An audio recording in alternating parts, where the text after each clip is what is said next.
Bismillahirrahmanirrahim. Assalamualaikum warahmatullahi wabarakatuh.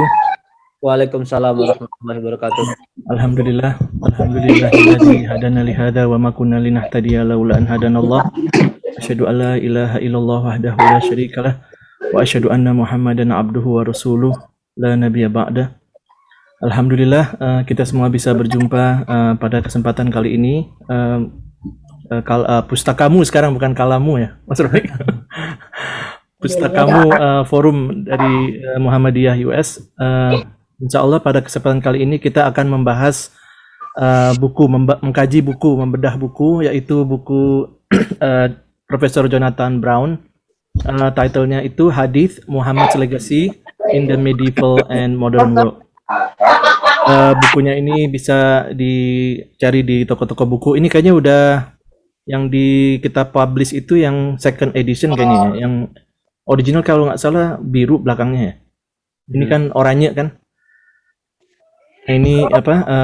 Insya Allah agenda kita mungkin karena kita nanti akan masuk maghrib sekitar 10 menit lagi. Mas Rofiq sekarang maghribnya sama ini ya, Oregon. Di tempat saya 5.40. 5.40 waktu Arizona berarti 4.40 waktu Oregon. Oh, oke. Ya, berarti sama ya kita. 4.40. Saya 4 ya hampir 4.50. Nanti mungkin kita take a break for 5 minutes for maghrib. Setelah itu akan dilanjutkan dengan presentasi Mas Rofiq, dan setelah itu kita diskusi, tanya jawab, membahas semua yang berhubungan dengan topik-topik di buku ini, dan juga mungkin kalau ada yang mau share mengenai hadis ini atau pengalaman-pengalaman bisa juga nanti kita diskusikan di akhir event ini insyaallah. Sebelumnya saya ingin memperkenalkan Mas Rofiq. Mas Rofiq ini nama lengkapnya Muhammad Rofiq. Sekarang beliau sedang menjalankan studi PhD candidate. Ini bagian religious study di Arizona State University. Nah, ini alma mater sama nih. Mas Rofiq saya dulu di Tempe, Arizona. Sekarang udah ke tahun. Insya Allah sebentar lagi nih Mas Rofiq disertasi ya. Amin. Doanya semuanya. Dan lancar semuanya. Mas Rofiq ini di Indonesia banyak sekali pengalamannya. Sekarang beliau ini fakulti at University Muhammadiyah Yogyakarta, Indonesia. Dan juga ini banyak sekali nanti mungkin bisa saya push awards, fellowship, scholarship-nya juga dan training Mas Rofiq. Tapi beliau ini sekarang ini menjabat sebagai Presiden Muhammadiyah PCIM USA di Amerika. Jadi Mas Rofiq ini pimpinan Muhammadiyah cabang Amerika ya, Mas Rofiq ya? Ya. Untuk selanjutnya saya serahkan ke Mas Rofiq untuk start program malam ini. Ya, makasih Mas Ridho. Sebelum kita mulai ada beberapa suara yang masih keluar. Saya mohon di mute dulu.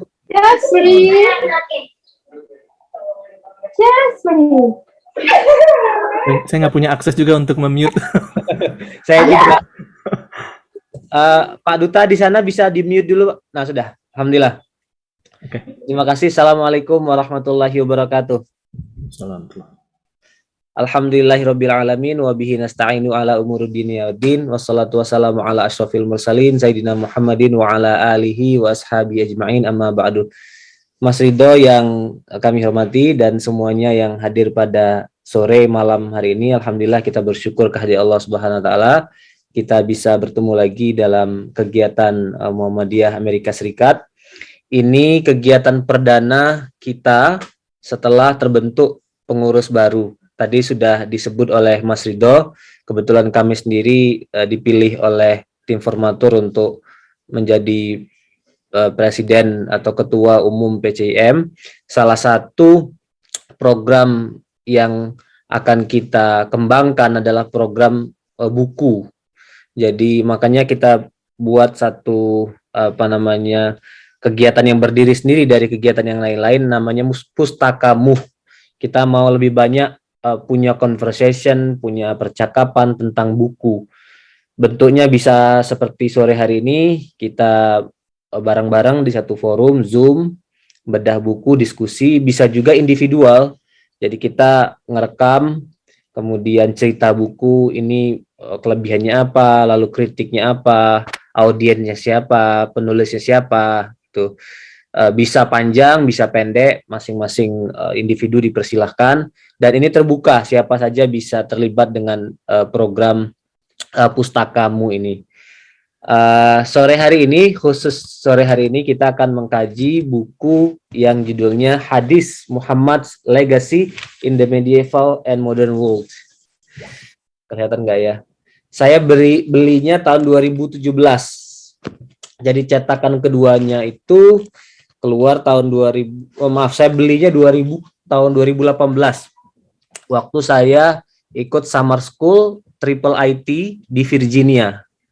Saya waktu itu nggak sempat ketemu Pak Duta tapi ya di Virginia ya. Dan di kesempatan summer school itu saya ketemu langsung dengan penulisnya, dengan Jonathan Brown. Ada beberapa hari beliau memberi mata kuliah, termasuk juga di buku saya ini ada tanda tangan Jonathan Brown.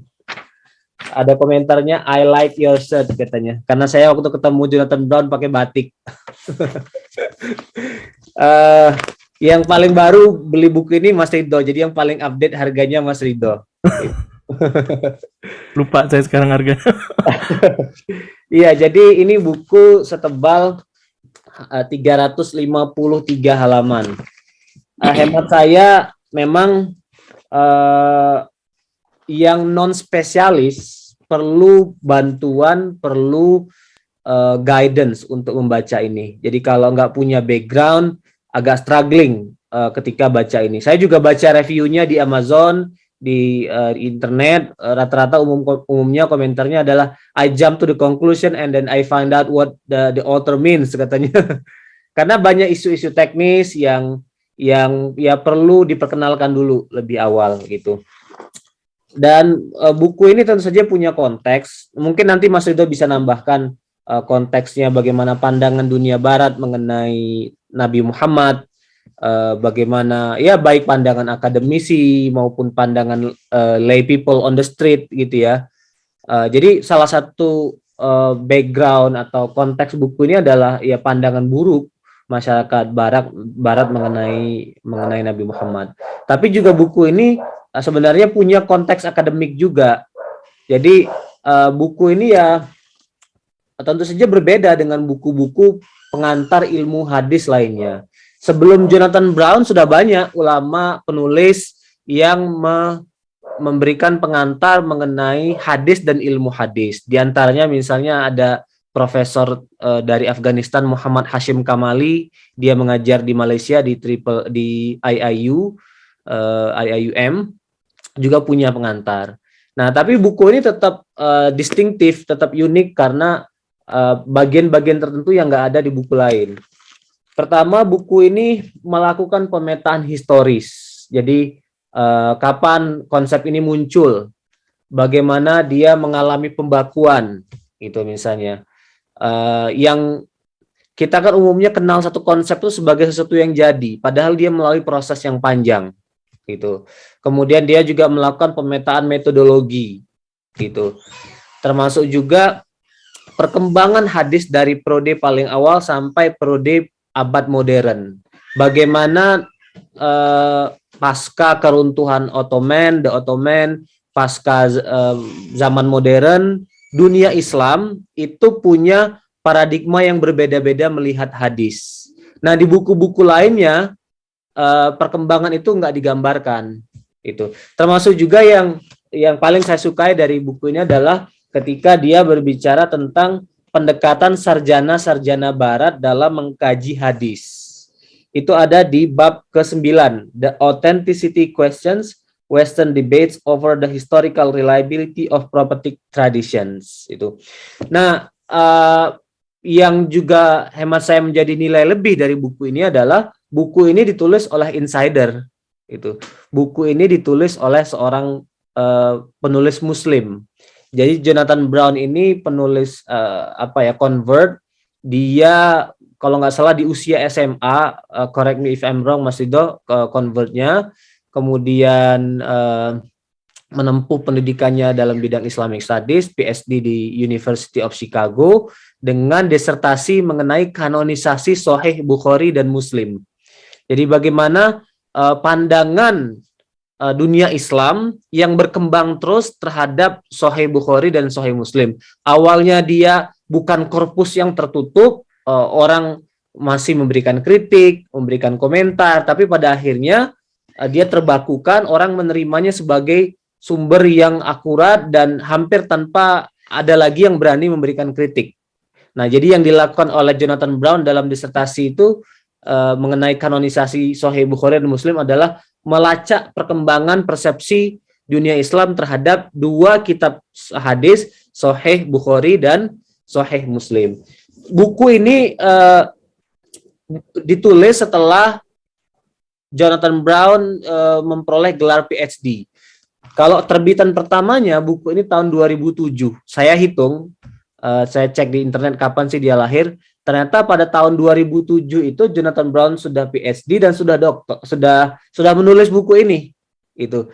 Jadi kadang-kadang tuh kita tuh suka berkaca sama orang ya. Oh, saya usia sekian belum selesai PhD gitu. Dia usia 30 tahun sudah selesai PhD, menulis disertasi dan menulis buku ekstra ini. Itu. Tapi ya orang kan punya jalan hidupnya masing-masing, itu bisa menjadi inspirasi bagaimana produktivitas Jonathan Brown. Selain buku ini, beliau menulis tentang slavery, buku terbaru, termasuk juga yang paling bestseller itu buku tipis pengantar tentang Nabi Muhammad, diterbitkan oleh Oxford. Itu semacam buku saku lah. Nah, audiensnya memang dunia barat itu. Oke, sekarang kita fokus mengenai buku yang ada di tangan saya ini. Sekali lagi, total semuanya ada 11 bab. Dari bab pertama sampai ke conclusion. Sore hari ini rasanya nggak cukup waktu kita untuk membahas bab per bab. Saya akan fokus aja ke 4 bab. Saya nanti akan memberikan deskripsi. Bab pertama, The Prophet's Words Then and Now, Hadith and its Terminology. Kemudian menjelaskan, kita akan diskusikan juga bab kedua, The Transmission and Collection of Prophetic Traditions. Kemudian nanti akan lompat ke bab ke-8, The Function of Prophetic Tradition in Politics. Kemudian bab ke-9, The Authenticity Questions, Western Debates over the Historical Reliability of Prophetic Traditions. Kemudian bab ke-10, Debates over Prophetic Tradition in the Modern Muslim World. Jadi total ada 3 bab. Ada 5 bab kalau kita punya cukup waktu. 5 bab itu gabungan antara perkembangan pada periode klasik, pertengahan, kemudian lompat pada abad modern, termasuk hadis in konteks dalam dimensi aplikasi, hadis dalam dunia politik, dalam pemikiran politik, dalam karya-karya ulama mengenai politik, bagaimana hadis digunakan dan diperdebatkan. Bab pertama. Bab ini khususnya menjelaskan mengenai terminologi-terminologi terkait dengan hadis dan ilmu hadis. Jadi ini paling elementer gitu. Dan saya mungkin nggak menjelaskan definisinya. Saya di kajian kalamu pernah menyebutkan satu persatu. Misalnya perbedaan antara sunnah dan hadis. Kemudian perbedaan antara sanad dan matan. Jadi hadis itu punya 2 komponen yang selalu ada dan harus ada dalam sebuah hadis, sanad dan matan. Kemudian bagian pertama menjelaskan tentang sifat Nabi sebagai otoritas dan suri tauladan bagi umat Islam. Kemudian juga pada bab ini dijelaskan mengenai sifat ucapan Nabi, the nature of prophetic speech. Jadi tidak semua yang keluar dari mulut Nabi itu keluar dalam kapasitas beliau sebagai lawyer, orang yang memberikan petunjuk hukum. Kadang-kadang juga keluar dari seorang preacher, orang yang memberikan counseling, nasihat, petunjuk moral gitu. Dan bagian selanjutnya, mohon maaf saya menyela, ada suara yang keluar, yang belum memute suaranya silakan di mute.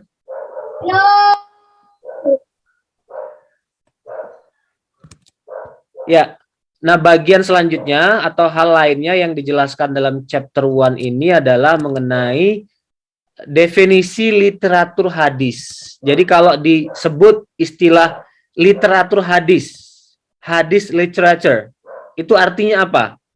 Dalam bahasa Arab istilahnya begini, al-masadir al-asliyah, al-masadir lil hadis gitu. Jadi kitab-kitab primer yang memuat hadis Nabi Muhammad SAW. Itu kitab-kitab apa saja? Nah, dalam definisi atau menggunakan kalimat Jonathan Brown sendiri, regardless of their precise subject, any books in Islamic civilization that include hadith with full isnads back to the Prophet are subsumed under the genre of hadith literature. Jadi semua kitab dari bidang disiplin ilmu apapun, asal memuat hadis dan hadisnya itu bersambung kepada sanadnya langsung bersambung kepada Rasulullah SAW, maka dia disebut literatur hadis. Dan kitabnya itu tidak harus selalu dalam genre spesifik kitab hadis, bisa juga dalam genre lain. Misalnya dalam kitab tafsir, salah satu kitab tafsir yang terkenal, tafsir At-Tabari namanya, ditulis oleh ulama At-Tabari, wafat pada abad ke-4 Hijriah. Nah, At-Tabari itu menafsirkan hadis dengan banyak mengutip riwayat-riwayat dari para tabi'in, para sahabat, termasuk juga riwayat langsung dari Nabi Muhammad SAW. Artinya dia banyak menggunakan hadis Nabi untuk menafsirkan Al-Quran. Nah, hadisnya itu bersambung dari dirinya sebagai penulis kitab hadis, penulis kitab tafsir ke Rasulullah Sallallahu Alaihi Wasallam. Nah, itu walaupun kitab tafsir bisa juga disebut sebagai literatur hadis, karena sanad yang dia gunakan, hadis yang dia cuplik, yang dia masukkan dalam kitab tafsir itu bersambung dari dirinya sebagai penulis kitab ke Rasulullah SAW. Selain tafsir, kitab tafsir juga kitab sirah misalnya. Yang terkenal ada Sirah Ibnu Ishaq, wafat pada abad ke-2 Hijriah. Walaupun Sirah Ibnu Ishaq itu tidak terlalu ketat, tidak terlalu disiplin dalam menggunakan sanad. Ada beberapa riwayat, ada beberapa informasi, berita yang sanadnya bersambung, ada yang tidak bersanad sama sekali, ada yang sanadnya terputus gitu. Makanya beberapa ulama hadis itu cenderung nggak terlalu menganggap serius otoritas Ibnu Ishaq, walaupun dialah sebenarnya penulis kitab sirah pertama sebelum ulama-ulama lainnya menulis kitab sirah. Nah, di dalam itu ada riwayat yang bersambung. Ada juga genre literatur namanya maghazi. Maghazi itu artinya literatur yang menceritakan tentang ekspedisi peperangan Rasulullah SAW. Jadi khusus buku ditulis khusus untuk menceritakan perang-perang Rasulullah. Nah, ada riwayat yang juga sanadnya bersambung. Ada Qasas al-Anbiya, cerita-cerita para nabi. Ada juga genre kitab Al-Ansab namanya. Al-Ansab itu artinya kitab genealogi itu. Misalnya yang ditulis oleh Ibnul Kalbi. Oke. Nah, itu pada bab pertama, pengenalan mengenai istilah-istilah termasuk literatur hadis itu apa saja. Pada bagian yang kedua, Jonathan Brown menjelaskan tentang the origin and development of hadis, asal-usul dan perkembangan hadis. Jadi terutama proses periwayatan, proses transmisi hadis. Jadi kita semua tadi sudah tahu ada istilah sanad, mata rantai, perawi yang menyebarkan informasi tentang Rasulullah Shallallahu Alaihi Wasallam. Nah, kemudian selain sana ada matan, substansi atau berita yang disampaikan mengenai Rasulullah. Nah, berita itu pada generasi awal didokumentasikan di sebuah dokumen yang dalam bahasa Arab disebut dengan sohifah. Sohifah itu semacam catatan kecil atau small notebook lah kira-kira gitu. Nah, belum ada kitab berjilid-jilid dalam pengertian ya zaman modern sekarang gitu. Umumnya catatan itu atau sohifah itu ditulis oleh generasi sahabat dan terutama generasi tabi'in, tabi'ut tabi'in. Zaman itu teknologi kertas belum muncul, belum nyampe ke dunia Arab dari China. Tapi 100-200 tahun kemudian di zaman Imam Ahmad bin Hambal, teknologi itu sampai. Nah, makanya pada zaman Imam Ahmad bin Hambal, jumlah hadis itu menggelembung besar. Gitu.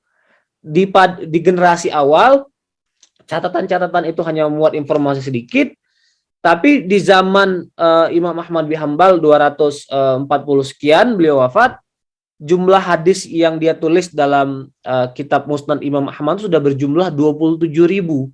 Nah, bagaimana menjelaskan perkembangan signifikan itu, perkembangan yang sangat eksponensial? Salah satunya adalah teknologi paper sudah masuk ke dunia Islam dari China. Jadi Imam Ahmad sudah bisa beli tuh kertas-kertas di pasar, digunakan untuk mencatat, merekam, sehingga rekamannya, catatannya jauh lebih banyak secara kuantitas. Jadi kalau sohifah tadi ditulis di atas bahan papirus, kulit binatang, pelepah-pelepah pohon, gitu ya. Nah, fungsi sohifah, fungsi catatan ini itu hanya sebagai memory aids, hanya sebagai alat bantu hafalan. Orang nggak boleh sembarangan baca sohifah, catatan orang lain. Misalnya kita minta punya orang lain terus kita baca sendiri gitu, nggak boleh. Kita harus atau si pembacanya harus membacanya di hadapan pemilik sebelumnya supaya dia didiktekan cara membaca sohifah itu. Ini juga terkait dengan perkembangan skrip, perkembangan huruf Arab. Jadi mark, tanda-tanda baca itu belum ada, sehingga kalau nggak dibantu oleh guru, ada kemungkinan terjadi kesalahan membaca. Nah, sehingga peredaran sohifah itu selalu bersanad, selalu bersambung, gitu. Seorang guru harus membantu muridnya membaca dan menguasai catatannya sendiri, dan begitu seterusnya. Lalu setelah kitab atau setelah genre bernama sohifah tadi, muncullah kitab-kitab hadis yang lainnya. Jadi ini sudah di periode selanjutnya, pada abad ketiga Hijriah atau ke-9 Masehi, muncullah genre kitab hadis yang disebut dengan musannaf. Musannaf. Saya tuh sebenarnya menyiapkan PowerPoint tapi belum bisa sharing di sini karena hostnya belum hadir. Jadi apa itu musannaf? Musannaf itu kitab hadis yang disusun secara tematik. Kalau sohifah tadi kita nggak tahu sistematikanya gimana. Mungkin aja cuma sekedar catatan yang di dalamnya semua ada gitu. Tidak ada sistematika tertentu. Nah, musannaf itu kitab sistematis pertama, genre, bukan nama kitab itu. Genre pertama yang muncul dalam dunia ilmu hadis. Penyusunannya dilakukan secara tematik berdasarkan topik-topik hukum. Misalnya kita buka nih bab pertama, di dalamnya dimulai dengan toharoh, tentang wudhu, tentang mandi besar, tentang perjalanan, safar, jamak, qosor, puasa. dan seterusnya. Nah, yang kitab musannaf dengan genre musannaf yang paling pertama muncul adalah kitab karya Imam Malik. Kitab karya Imam Malik kita semua tahu, salah satu imam mazhab yang tinggal di Madinah. Nama kitabnya adalah Kitab Muwatta, Kitab Al-Muwatta. Nah, kitab musannaf ini dan terutama kitab Muwatta Imam Malik itu punya tempat khusus di kalangan para pengkaji hadis karena dia pertama muncul, kedua kitab Muwatta itu di dalamnya hanya ada riwayat-riwayat yang sahih. Jadi dia tidak mencampurkan di dalam kitab Muwatta itu riwayat-riwayat yang dhaif. Hanya saja kitab Muwatta itu tidak eksklusif memuat hadis Nabi. Kitab Muwatta itu masih memuat pernyataan para tabi'in, pernyataan para sahabat, itu asar dalam bahasa Arab itu. Nah, setelah generasi musannaf, sebelum ke situ yang paling terkenal memang Muwatta, tapi selain Muwatta ada kitab musannaf Abdur Razzaq namanya. Abdur Razzaq itu orang Yaman. Tebal kitabnya 11 jilid. Ada fotonya sebenarnya di PowerPoint saya. Kemudian yang paling tebal adalah Musannaf Ibnu Abi Syaibah. Dia ulama hadis dari Baghdad.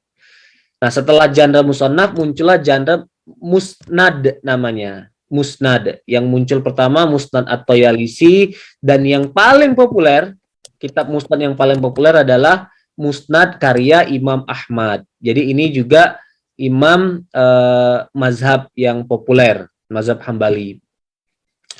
Nah, apa bedanya musnad dengan musannaf? Tadi musannaf kita sudah tahu semua definisinya. Kalau musnad sekarang itu kitab hadis yang disusun sistematikanya berdasarkan nama perawi. Jadi, oh iya betul juga ya. Saya kirim sekarang Mas Ridho. Ya boleh Mas Rafiq. Coba di attach filenya, jadi semua bisa buka. Oh, tapi karena saya bukan co-host, jadi saya nggak bisa nge-attach file, Mas. Nggak bisa. Dari diklik itunya, chatnya ada file. Gambar file itu di sebelah emoji. Di chat. Nggak ada saya. Oh, nggak ada ya? Nggak ada. Ya. Oke, saya lanjutkan. Atau kirim ke saya, boleh, nanti saya share coba deh. Coba kayaknya saya nggak bisa juga sama. Ya sama aja. Oke, saya lanjutkan dulu aja ya. Iya. Musnad itu disusun, sistematikanya disusun berdasarkan nama-nama perawi. Oleh Imam Ahmad misalnya, kitab Musnad Ahmad itu dimulai dengan Abu Bakar, gitu kan? Semua hadis yang diriwayatkan oleh Abu Bakar, kemudian Umar, kemudian Utsman, Ali, kemudian sahabat-sahabat Ummul Mukminin, Ummahatul Mukminin, dan seterusnya. Gitu. Jadi dia tidak berdasarkan tema-tema fikih, tetapi berdasarkan perawi dari kalangan sahabat. Jadi kalau kita mau tahu nih, berapa jumlah hadis yang pernah diriwayatkan oleh Abu Bakar, ya memang jumlah pastinya nggak tahu karena bisa jadi ada dalam kitab-kitab hadis lain. Tapi cara mudahnya adalah buka aja Musnad Imam Ahmad, lihat dalam kitab itu ada berapa hadis yang pernah diriwayatkan oleh oleh Abu Bakar. Nah, sebagai catatan, Abu Bakar, Umar, Utsman, Ali itu termasuk sahabat yang tidak terlalu banyak meriwayatkan hadis itu dibandingkan dengan sahabat-sahabat lain seperti Abu Hurairah, Aisyah gitu. Kalau Abu Bakar, salah satu faktornya tentu saja karena usianya nggak panjang, hanya 3 tahun setelah Nabi wafat beliau sudah juga wafat, artinya tidak sempat banyak bercerita tentang Nabi Muhammad SAW kepada generasi selanjutnya. Kemudian setelah Musnad ada lagi genre namanya kitab Sunan. Kitab Sunan. Nah, disinilah kita ketemu dengan Sunan atau Sahih nama lainnya. Sunan atau Sahih. Disinilah kita ketemu dengan Sahih Bukhari, Sahih Muslim, Sahih Ibnu Khuzaimah, Abu Dawud, Tirmidzi, An-Nasai, Ad-Darimi gitu. Bagaimana mendefinisikan kitab sahih atau kitab sunan? Nah, dia sama seperti kitab musannaf. Artinya disusun berdasarkan tema-tema fikih. Imam Bukhari itu memuat 7.397 hadis. Di dalam kitab Sahih Bukhari itu ada 7.397 hadis. Walaupun 7.000 itu banyak pengulangan. Kitab ini disusun selama periode 16 tahun dan di dalamnya ada 99 bab yang semuanya mengacu kepada tema-tema hukum. Sholat, puasa, zakat, haji, sampai jihad, dan seterusnya. Gitu. Nah, bedanya apa kalau gitu dengan musannaf? Bedanya adalah kitab sahih atau kitab sunan tidak mencantumkan opini atau pendapat atau qaul dari sahabat Nabi dan generasi selanjutnya. Jadi eksklusif hanya pernyataan, perbuatan, riwayat-riwayat tentang Nabi Muhammad Sallallahu Alaihi Wasallam. Saya mohon diangkat sebagai co-host biar bisa share. Oh, sudah.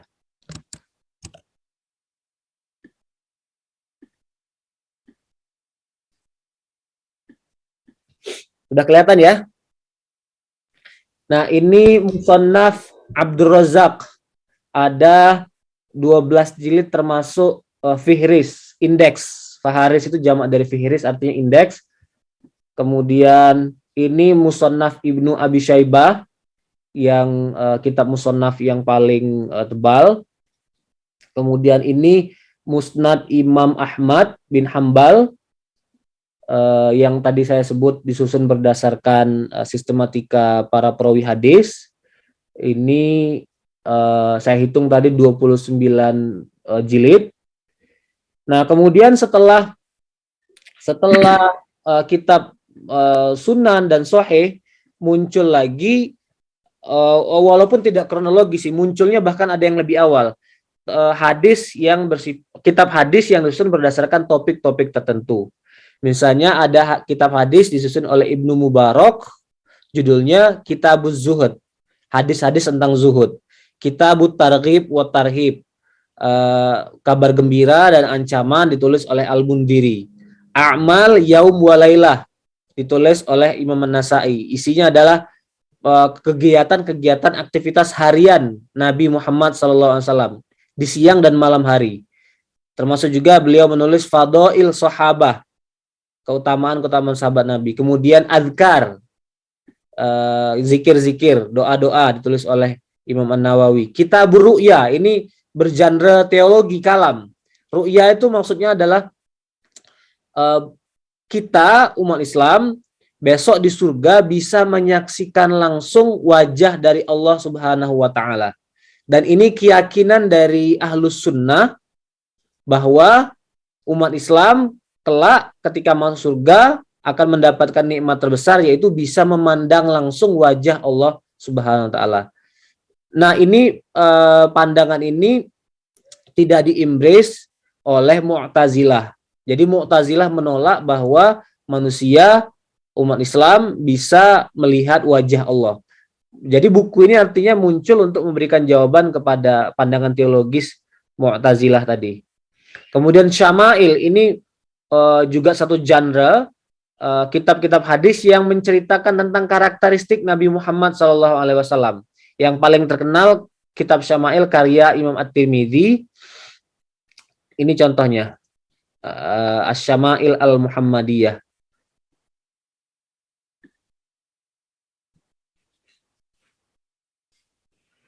Oke, bagian ini saya skip aja. Nanti PowerPoint-nya bisa saya share, bisa dibaca sendiri. Nah, sekarang karena keterbatasan waktu, kita bisa langsung masuk ke bab ke-8. Tapi sebelum ke situ, sekarang sudah masuk waktu maghrib. Seperti disebut oleh Mas Ridho tadi, mungkin kita perlu break salat maghrib dulu. Saya kembalikan dulu ke Mas Ridho. Ya, makasih Mas Rofik. Selanjutnya insya Allah saya dan Mas Rofik dan yang di West Coast kita break untuk sholat maghrib, lalu kita akan join kembali. Mungkin yang mau membaca buku online itu ada di Amazon, bisa search judulnya di Amazon, itu dikasih beberapa halaman, lumayan juga sekitar 10 halaman, bisa baca ininya, introduction chapter 1. Saya kasih ininya ya, linknya. Insya Allah kalau buka linknya itu bisa baca, jadi untuk menunggu kita balik lagi dari sholat maghrib, insya Allah. Insya Allah nanti kita sambung lagi. Assalamualaikum warahmatullahi wabarakatuh.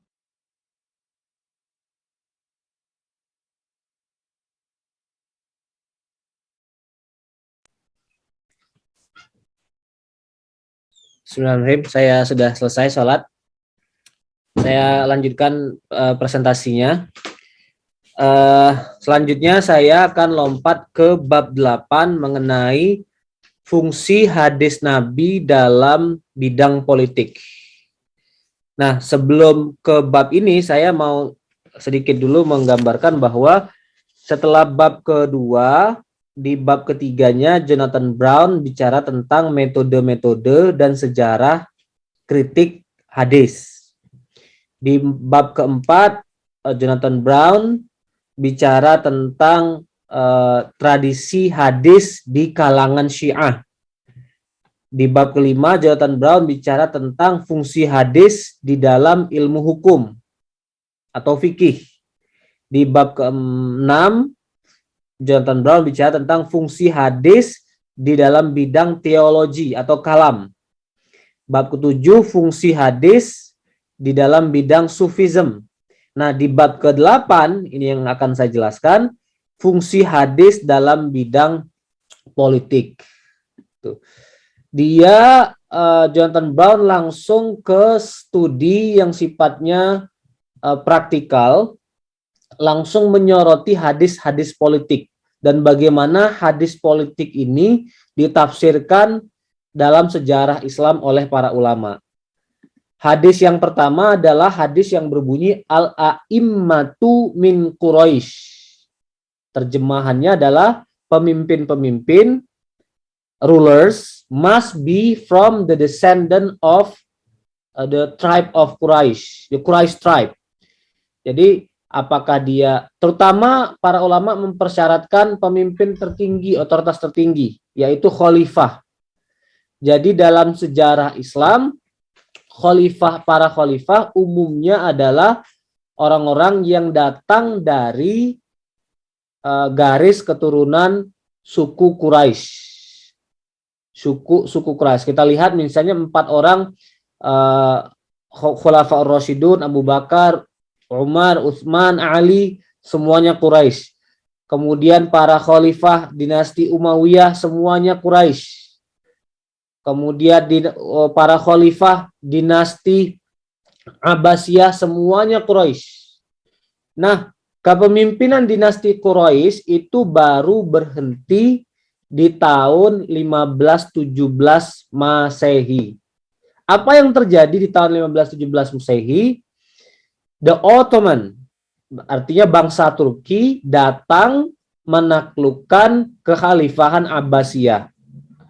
Kekhalifahan Abbasiyah pasca serangan Hulagukan, pasca serangan bangsa Mongol itu sudah berpindah.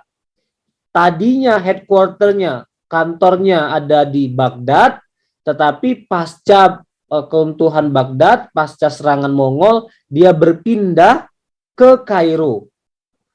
Jadi pada tahun 1517 The Ottoman datang, kemudian menghilangkan fungsi khalifah, artinya khalifah dari keturunan Abbas bin Abdul Muthalib, khalifah dari dinasti Abbasiyah itu dihentikan, berhenti di situ, dan kemudian para sultan, para pemimpin Ottoman mendeklarasikan dirinya bahwa sejak saat itu merekalah khalifah, merekalah Amirul Mukminin.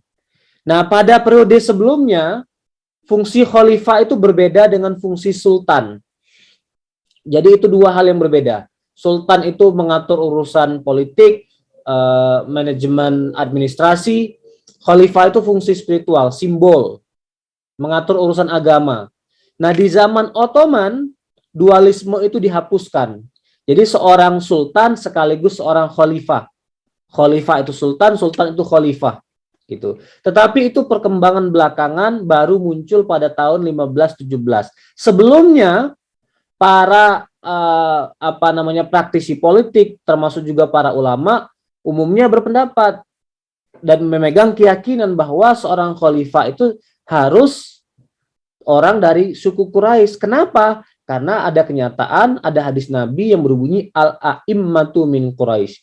Bahkan Imam An-Nawawi dari abad ke-7 sempat merasakan dinasti Mamluk juga bahkan membuat laporan, membuat pronouncement, ada ijma', ada kesepakatan terutama dari generasi sahabat bahwa seorang khalifah itu harus dari kalangan Quraisy.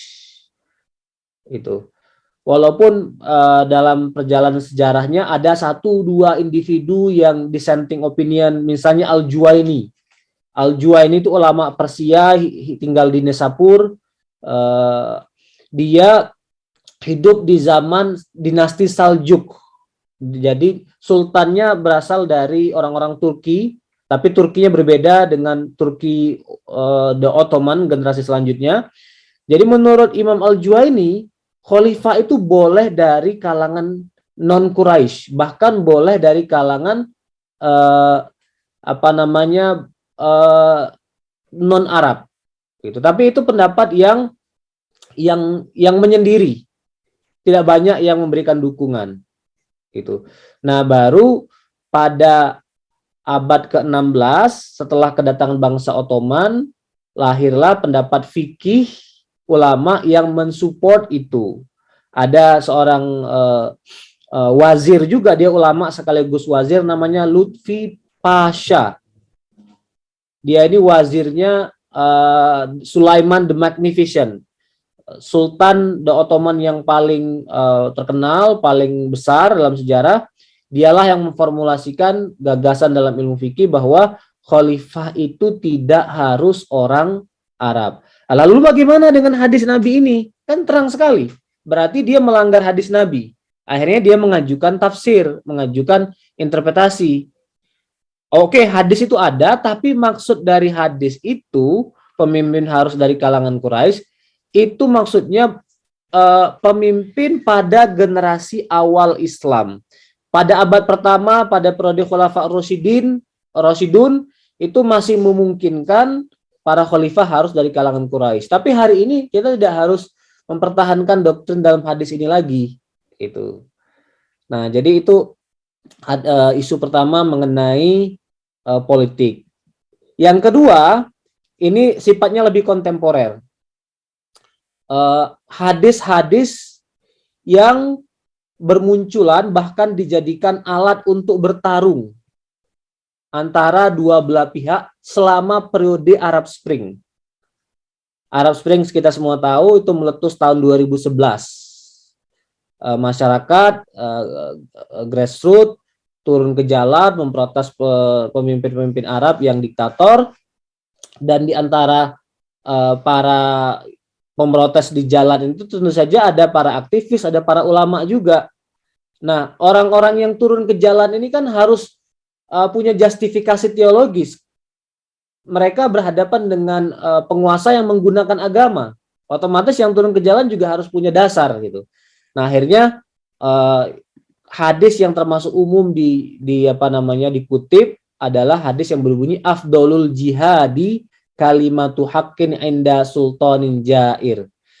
Sebaik-baik, seafdol jihad adalah berkata jujur, berani menyampaikan kritik di hadapan pemimpin yang lalim, yang tiran, yang zolim. Itu satu pihak menggunakan hadis itu. Tapi di pihak lain, para ulama yang membackup autokrasi, membackup keotoriteran penguasa juga menggunakan hadis Nabi yang lain. Apa bunyi hadisnya? Hadisnya banyak, bahkan secara kuantitas dari kelompok kedua ini jauh lebih banyak hadisnya. Di antaranya misalnya tasma' wa tuti' lil amir wa in duriba zohruka wa ukhidha ma'luka fasma' wa ati'. Dengarkan, taati pemimpinmu. Sekalipun kamu disiksa, sekalipun hartamu dirampas, pokoknya dengarkan dan taati. Hadis ini riwayat Muslim. Nah, hadis kedua juga sangat populer selama periode turmoil di Arab Spring itu, bunyinya al-fitnatu naimah la'anallah man ayqazaha. Fitnah itu tidur ya. Allah akan melaknat orang-orang yang membangunkannya.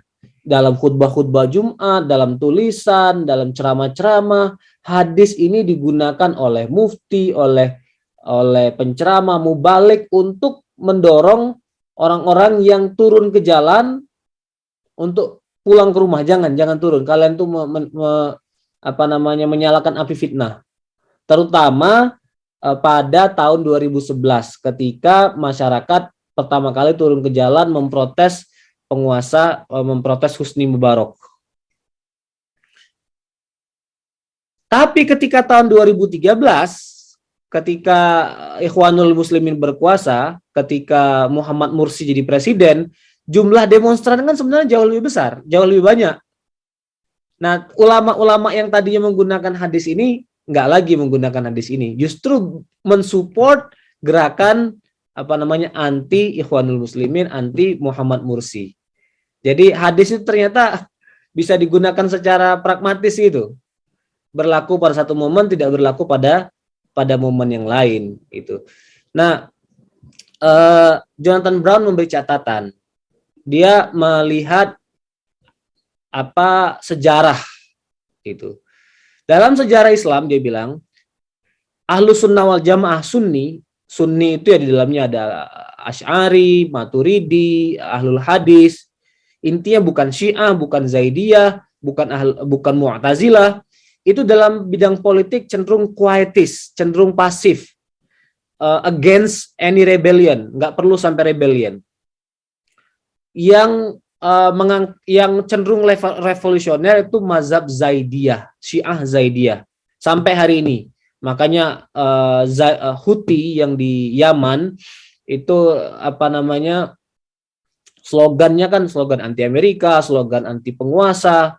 Di mana-mana nggak ada tuh gerakan Islam yang punya slogan kayak gitu. Karena secara genealogis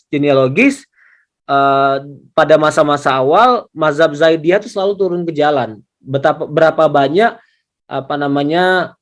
revolusi-revolusi yang mereka gerakkan di zaman dinasti Umayyah. Walaupun semuanya gagal, semuanya ditumpas.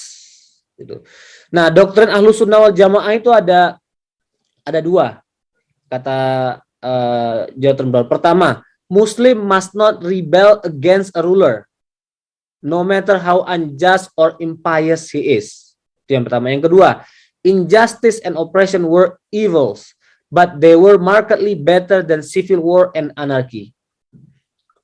Daripada perang terus berkecamuk, perang saudara, lebih baik udahlah kita harus menerima dipimpin oleh pemimpin yang otoriter, yang evils. Gitu. Nah, hadisnya yang selalu dikutip dan dibangkitkan, dipakai terus, bunyinya imam ghasyum khairum min fitnah tadum. Imam yang lalai, rusak moralnya itu jauh lebih baik daripada fitnah yang tadum, yang terus-menerus nggak pernah berhenti. Gitu. Nah, catatan Brown, para ulama yang menolak tindakan kritis kepada penguasa, yang cenderung pasif tadi, mengabaikan satu konsep penting dalam Al-Quran. Dalam Al-Quran itu kan ada konsep amar ma'ruf nahi mungkar. Dalam sejarahnya, kalau kita buka sejarah, ulama-ulama mazhab juga tokoh-tokoh revolusioner, setidaknya mereka memberikan dukungan moral kepada revolusi-revolusi melawan penguasa zalim. Misalnya Abu Hanifah. Abu Hanifah itu memberikan dukungan kepada gerakan An-Nafs Zakiyah namanya. Itu salah satu keturunan Ali dari jalur Hasan yang melawan dinasti Umayyah. Imam Malik juga terkenal karena dia memberikan dukungan kepada An-Nafs Zakiyah. Sampai akhirnya Imam Malik itu di penjara, kemudian disiksa sampai tangannya dipukul, dan sampai tangannya itu dysfunction, sampai tangannya itu nggak berfungsi lagi. Makanya Imam Malik Kalau sholat ngangkat tangan, dia nggak ngangkat tangan kayak gini. Imam Malik itu tangannya diletakkan di bawah, nggak di atas dada, karena tangannya itu sempat mengalami disfungsi karena disiksa oleh pendiri dinasti Abbasiyah generasi awal.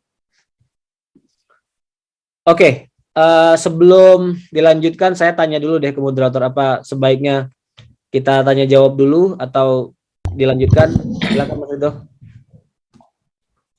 Iya, terima kasih Mas Rufik, jazakallahu khair. Ini mungkin topiknya menarik ini, ilmu politik. Biasanya banyak diskusi, tapi kira-kira ada chapter setelah ini kan chapter ini ya, Western Debates ya. Iya, iya. Lebih baik mungkin kita lanjutkan aja, nanti kita collect semuanya dalam session discussion mungkin ya. Oke. Silakan kalau nanti ada yang mau ditanyakan dicatat dulu aja. Nanti kita rame-rame diskusi di akhir setelah presentasi insya Allah. Ya, masih ada 2 bab lagi yang ingin saya presentasikan. Bab ke-9 bicara tentang kesarjanaan Barat dalam bidang ilmu hadis. Ini sudah karyanya banyak, kontribusi ke ilmunya banyak, nggak bisa diabaikan. Nah, pertanyaan mendasar dari Jonathan Brown, apa implikasi dari kesarjanaan hadis ini? Ada 2 kemungkinan jawaban, kata Jonathan Brown. Pertama, ya ini betul-betul sumbangan teoretik, sumbangan akademik. Itu human endeavor to expand knowledge, dia bilang. Jadi harus diapresiasi. Orang mau berkontribusi gitu. Tapi dari sudut pandang yang lain, kesarjanaan Barat itu juga bermakna sebagai an act of domination, tindakan dominasi. Jadi ini kacamata Edward Said yang dipakai. Jadi semua penelitian-penelitian yang dilakukan oleh orang Barat, terutama generasi awal, itu dilakukan sebagai jalan untuk memuluskan penjajahan. Informasi tentang Islam dikumpulkan, diklasifikasi, direkonstruksi, diberi analisis, dan diberi judgment. Nah, generasi orientalis mengkaji hadis itu umumnya punya pandangan negatif tentang hadis Nabi Muhammad SAW. Itu kata Jonathan Brown juga bagian dari an act of domination. Gitu.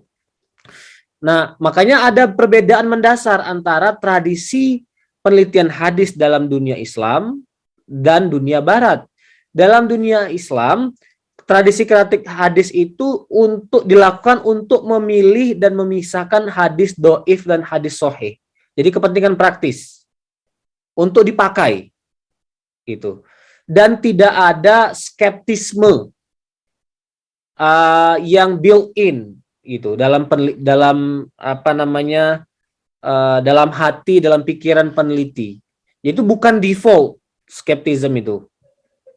Ini berbeda dengan asumsi atau penelitian cara orang Barat melihat hadis. Mereka punya satu paradigma yang disebut dengan presumption of suspicion. Ada yang disebut dengan hermeneutic of suspicion. Segala sesuatu itu harus dilihat dengan kecurigaan. Jadi kita curiga dulu hadis ini sebelum dia dinyatakan sahih, dia doif dulu. Kira-kira gitu. Ada kepentingan-kepentingan politik, ada agenda-agenda di balik hadis ini. Itu. Nah, itu pijakan dari para pengkaji Barat dalam melihat hadis. Dia bicara mengenai sejarah kritik teks di kalangan orang Barat, misalnya ini pernyataan dari Erasmus dari Rotterdam, dari Belanda. Dia mengkaji terjemahan Bible dalam bahasa Latin dan membandingkannya dengan Bible dalam bahasa asli, bahasa Greek. Dia sampai bilang kesimpulannya adalah ajaran tentang Trinitas itu nggak ada dalam versi Bible versi asli, versi Greek. Itu terjemahan yang diselewengkan oleh penterjemah Bible dari bahasa Latin, gitu. Kemudian ada Quaker, termasuk Voltaire, yang punya pendekatan-pendekatan dalam mengkritik teks, sejarah teks, sampai pada, termasuk Voltaire, sampai pada keyakinan bahwa ya otentisitas Bible itu diragukan. Jadi orang Barat itu terbiasa melakukan kritik dan apa namanya memiliki keraguan terhadap otentisitas kitab suci mereka sendiri, yang itu kemudian ditransfer pada saat melihat hadis Nabi Muhammad SAW. Nah, kata Jonathan Brown, ini 3 asumsi dasar metode kritik hadis barat. Yang pertama, initial doubt. Jadi harus ragu dulu pertamanya. Yang kedua, a general suspiciousness toward orthodoxy narrative.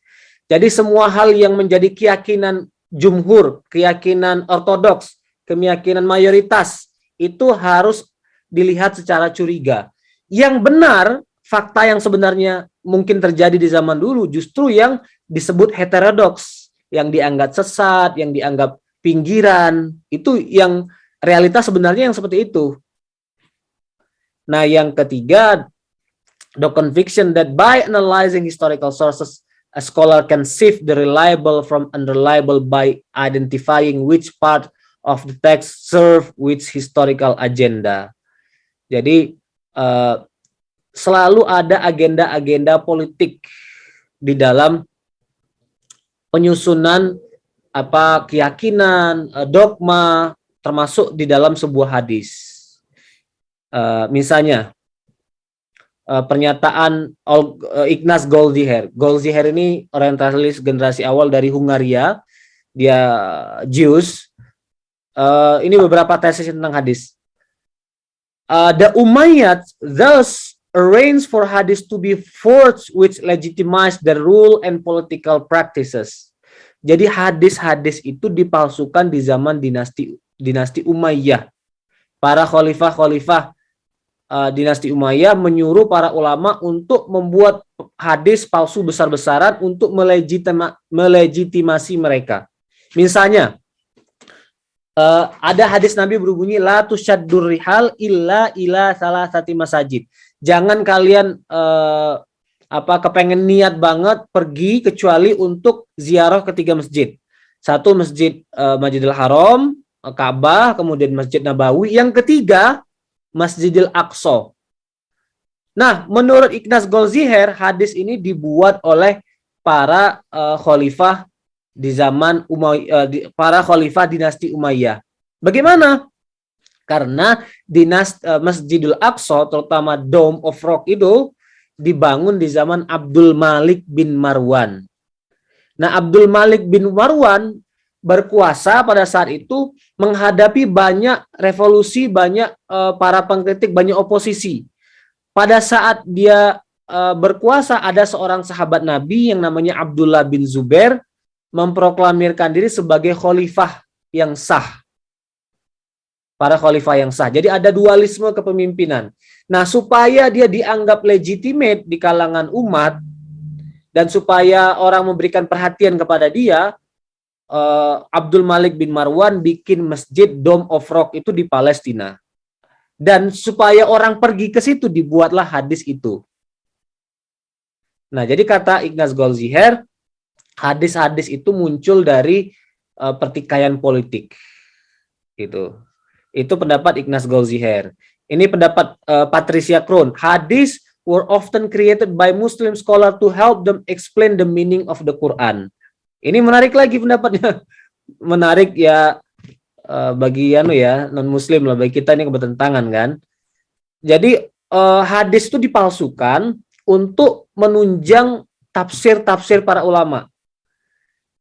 Ada satu ayat nih kita nggak ngerti artinya apa. Ya mereka bikin-bikin aja berdasarkan rasionalitas mereka, dikarang-karang aja terjemahan dari ayat ini adalah ini. Nah, pendapat saya ini ada hadisnya. Itu maksud Patricia Krohn. Jadi hadis itu muncul untuk kepentingan menjelaskan ayat-ayat Al-Quran yang tidak dimengerti artinya. Gitu. Tapi generasi itu sudah generasi yang berlalu. Di kesarjanaan Barat itu sudah dianggap selesai. Makanya kita harus tahu juga fase-fase kesarjanaan Barat terhadap hadis. Fase yang saya sebutkan tadi Ignaz Goldziher itu fase orientalis namanya. Nah, setelah itu sudah muncul generasi yang mengkritik Ignaz Goldziher, William Muir, Joseph Shah. Namanya fase apologi filologi Islam.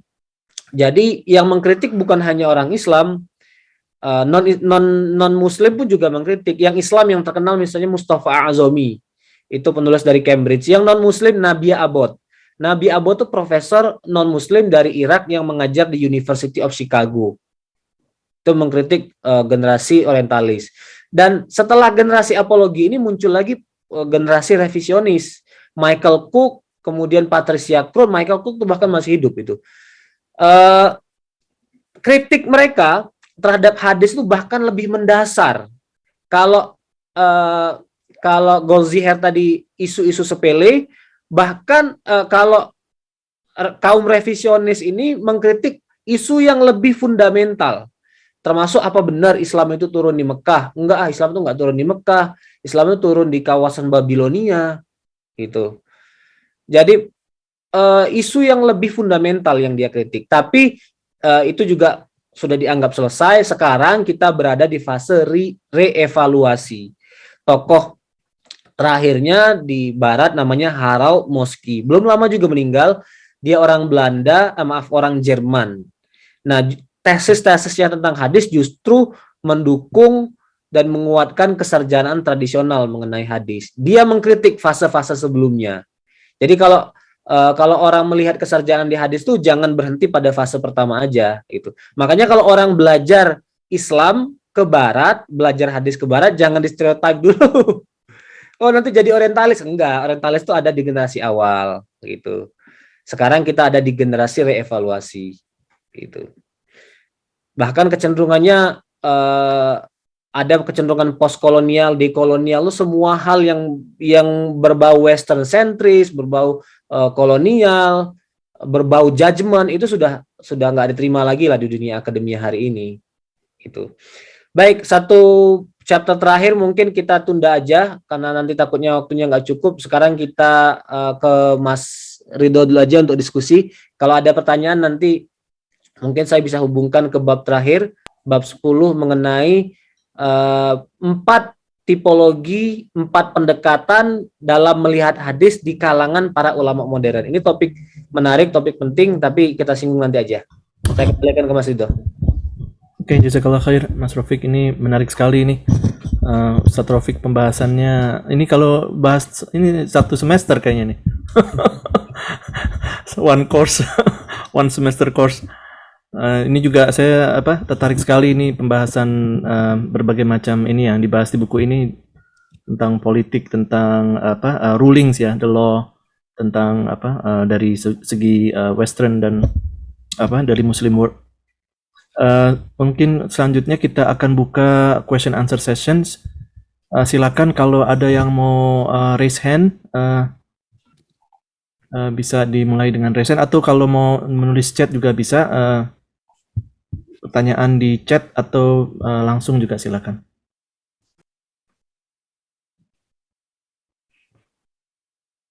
Nah, ini ada Ustadz Fajri nih dari Jeddah.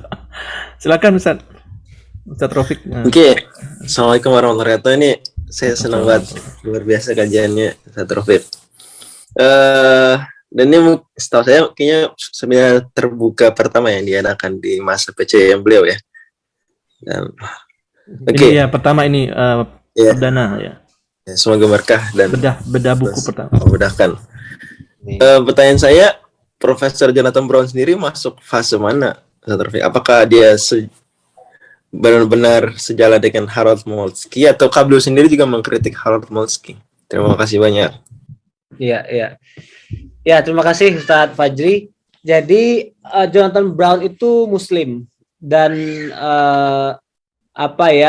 karakter dia sebagai Muslim tidak dia sembunyikan dalam menulis buku ini. Itu bisa kita lihat dari kata pengantarnya, baik yang pertama maupun yang kedua. Dan dia menulis bab 9 tadi, bab pendekatan sarjana barat terhadap hadis, itu dari kacamata seorang sarjana Muslim. Makanya dia tunjukkan dulu bahwa pendekatan barat dalam mengkaji hadis itu berangkat dari asumsi-asumsi tertentu. Ini loh sejarahnya, ada kritik Bible dulu, ada ketidakpercayaan dulu intelektual barat terhadap Bible. Makanya muncullah kritik hadis. Jadi mereka itu hanya mentransfer kritik Bible ke kritik hadis, dan itu ya clearly itu pernyataan seorang muslim. Nah, di bagian pendahuluan buku ini menarik, dia tuh cerita tentang dilema dia mengenai ulama-ulama di Arab, terutama di Mesir. Jadi kan Jonathan Brown ini belajar hadis juga secara tradisional loh. Dia itu ke halakoh-halakoh. Dia cerita dia sampai ke Yaman. Kan dia bahasa Arab juga bagus. Dia bilang ke syekhnya, ya syekh, ditanya kamu ngapain ke sini? Saya mau mendengar hadis dengan sanad engkau ya syekh. Oke, katanya uktub, catat gitu. Jadi dia ke Yaman, dia ke Mesir juga, termasuk juga ketemu dengan belajar dengan Mufti Ali Jum'ah. Tapi guru-gurunya di Mesir, syekh-syekhnya di Mesir yang dia kagumi ngajarkan dia hadis, itu punya pandangan politik yang berbeda dengan dia dalam melihat peristiwa 2013. Dia nggak setuju dengan massacre, dia nggak setuju dengan kudeta. Tapi ini bagaimana? Ini guru saya. Ya udahlah, katanya itu urusan politik, kita bisa punya perbedaan pendapat dalam politik, guru ya tetap guru gitu. Kira-kira itu ya. Jadi kalau mau dilihat dari pendekatan mana, ya dia di luar pendekatan itu karena dia muslim gitu. Mungkin Ustaz Taufik bisa sebutkan selain Harold Moltke yang sejalan kira-kira di Amerika sendiri siapa ya yang semadhab dengan Profesor Harold Moltke? Fred Donner kali ya, Fred Donner, gurunya. Iya. Ya, di sini juga disebut, Fred Donner juga disebut. Fred Donner juga disebut. Saya belum baca sih, cuman di University of Arizona di sini ada peneliti hadis terkenal namanya Scott Lucas. Dia disertasi tentang Tobaqat Ibnu Sa'ad, diterbitkan oleh Brill. Bisa jadi dia muslim juga, karena di buku pengantarnya itu kan acknowledgement-nya untuk istrinya yang namanya Arab gitu.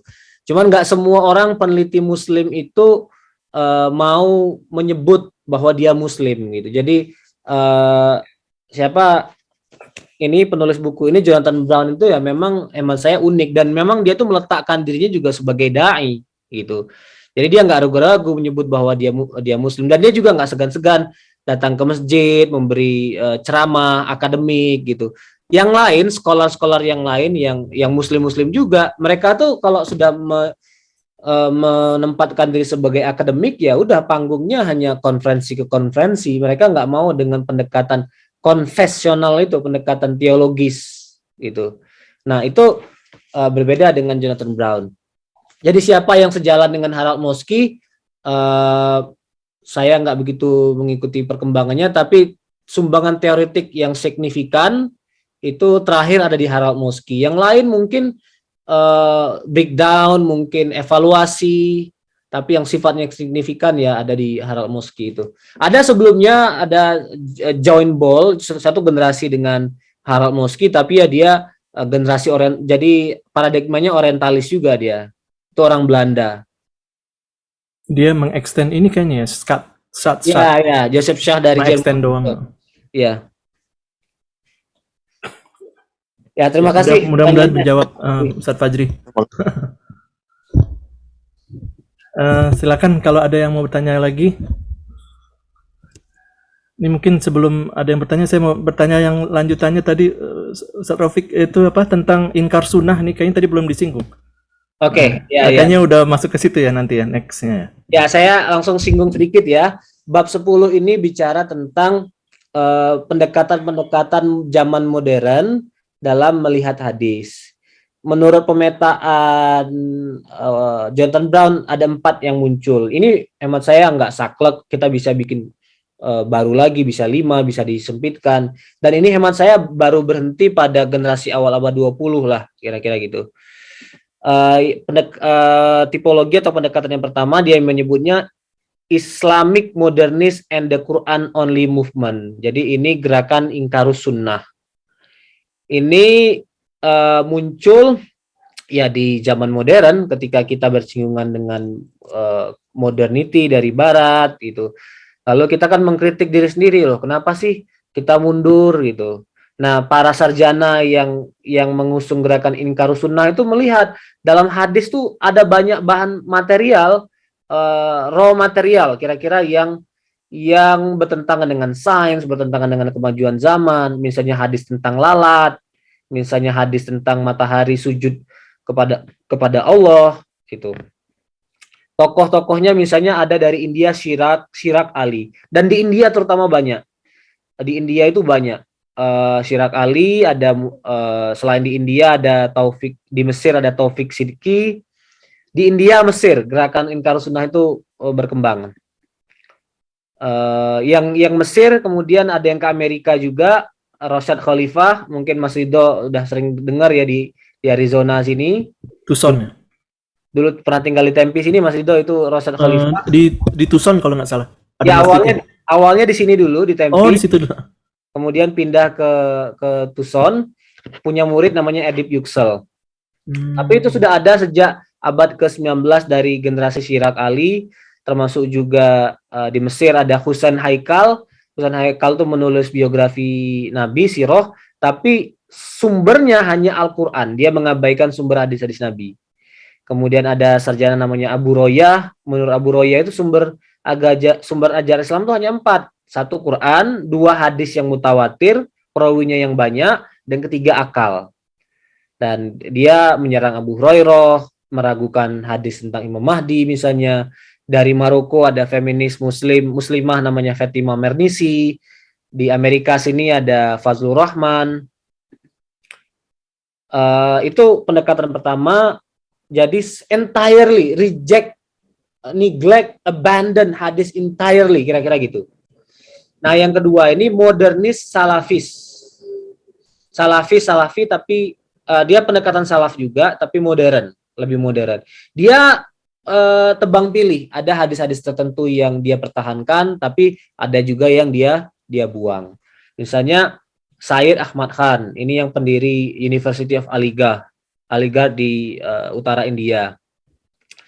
Hadis yang bertentangan dengan Al-Quran, dengan sains harus ditolak. Itu yang dia bilang.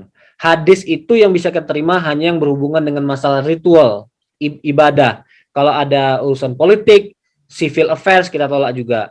Termasuk abduh dan ridho, uniknya oleh Jonathan Brown, dikategorikan ke kelompok ini.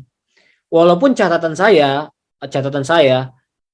harus dibikin degree dong. Bedalah antara ridho dengan Sayyid Ahmad Khan. Ridho tuh penguasaan hadisnya banyak. Termasuk juga Ridho yang jadi moderator kita pada hari ini.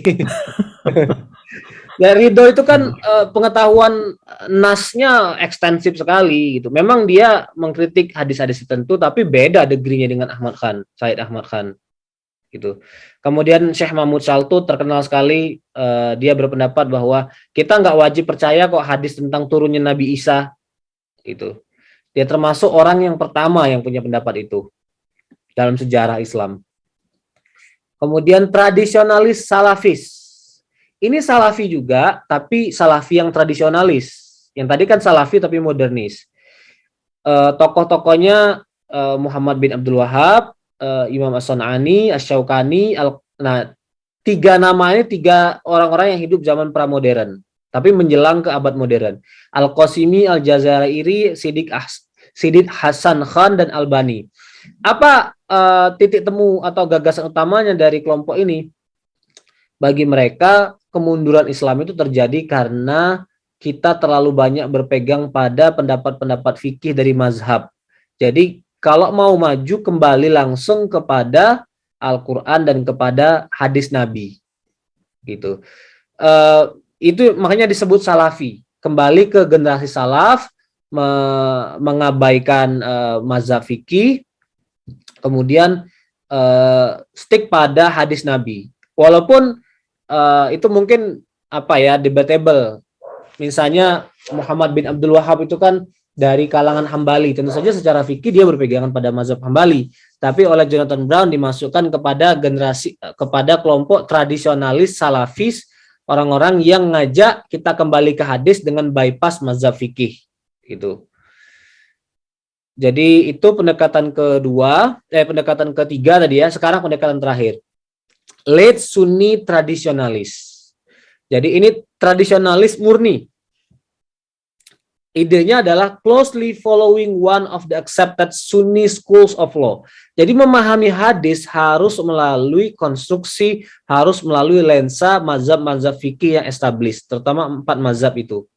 Jadi kita jangan independen memahami hadis Nabi, harus melalui kerangka metodologi yang sudah ada, bahkan melalui hukum yang sudah diinterpretasi duluan. Itu satu. Itu kedua, gagasan utamanya kita harus bermazhab secara teologi, khususnya mazhab Asy'ari.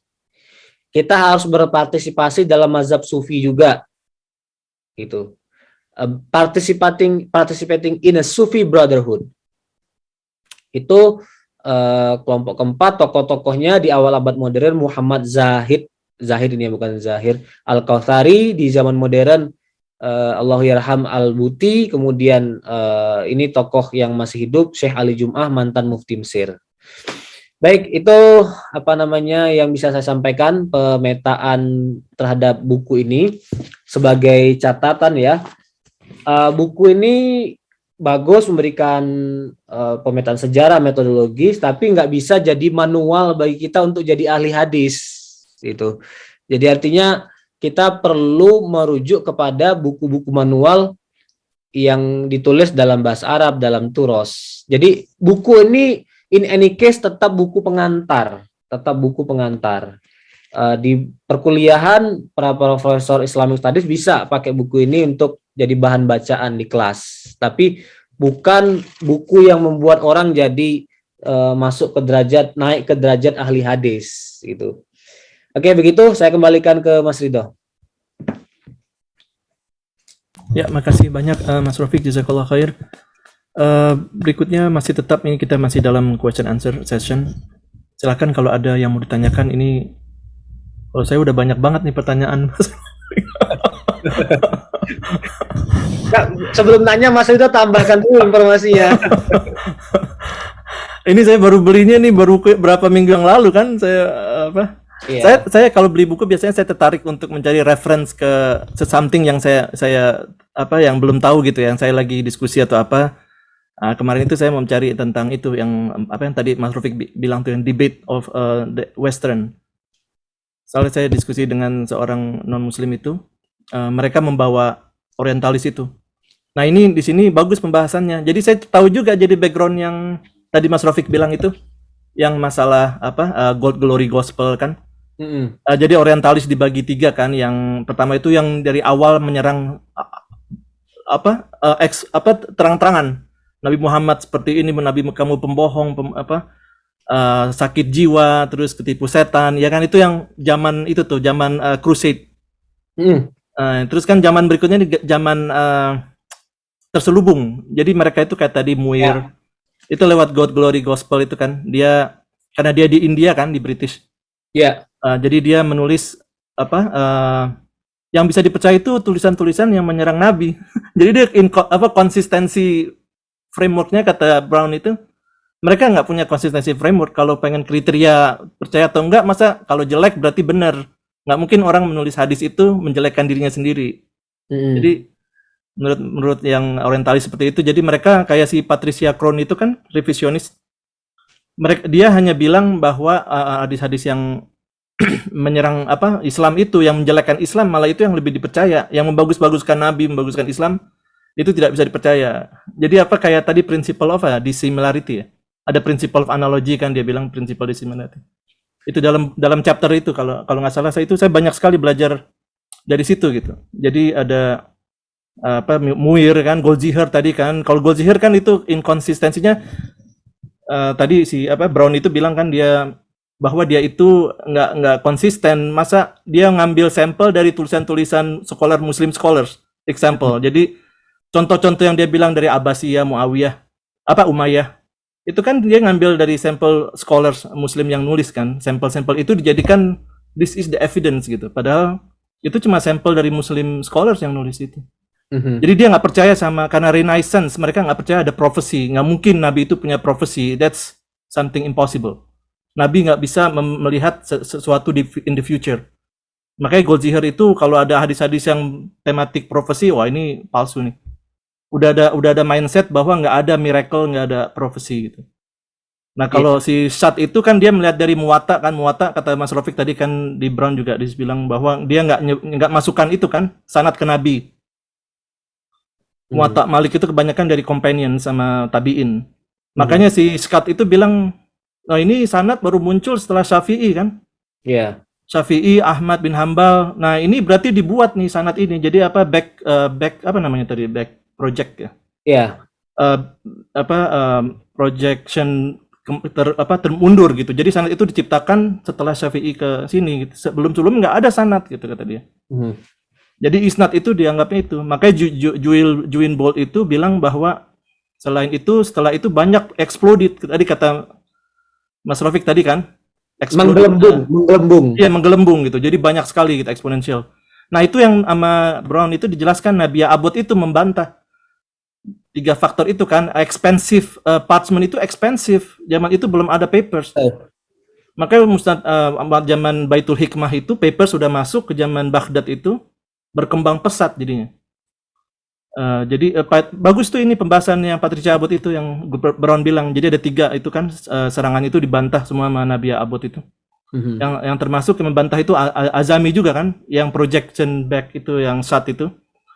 Azami membantah itu senarionya masa dia nggak mengeksplor semua possible explanation gitu para orientalis itu. Kalau udah begini berarti kesimpulannya begini.